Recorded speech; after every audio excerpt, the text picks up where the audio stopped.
म सरु र राजा लिन आएको म सुन्दैछु त सरु र राजाको रक्षक बन्दैछस् रे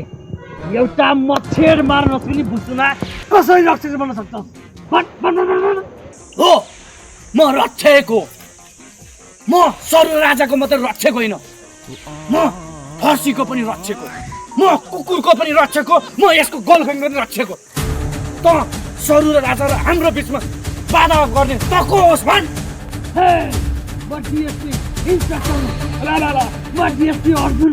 यस्तो मान्छे डल्ले मान्छे यस्तो यो कपाल लामो भएको यो राणाको बान कसरी डेस्पी भयो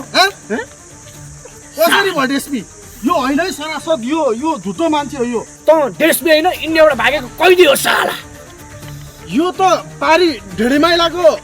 लेडे माइलाको छोरो हो यो हो नि त साला हामीलाई डेस्पी भन्ने सानोमा हामीले सिएम चुहाउँदै हिँड्दाखेरि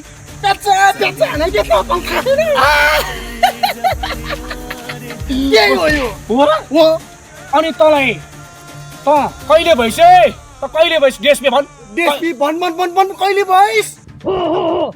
डिएसपी नै हो राम्रो काम गर गुड गर्छु नराम्रो काम गरिस् भने यो बन्दुकले सुट गर्छु मर्ने भयो हामी त के भन्यो होला यस्तो यो याद राख यदि तैँले ढिस्क्याउ गरिस् भने त्योभन्दा अगाडि तँलाई हामी ढिस्क्याउ गरिदिन्छ साला